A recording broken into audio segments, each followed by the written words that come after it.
जिस तरह पवन सिंह ने आज जनता के बीच में अपने इलेक्शन के चुनाव में घूमकर आज का जो ये सॉन्ग सुनाया है दोस्तों, वो आप सुनकर भावुक हो जाएंगे और बोलेंगे कि भैया आप ही जीतिए और निकलिए।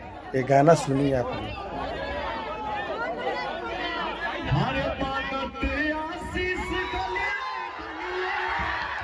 आहा, वाह रे भैया वाह।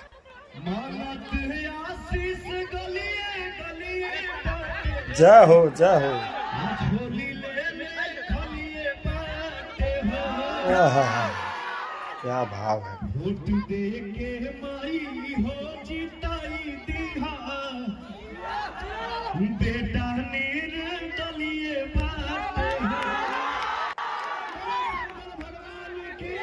जय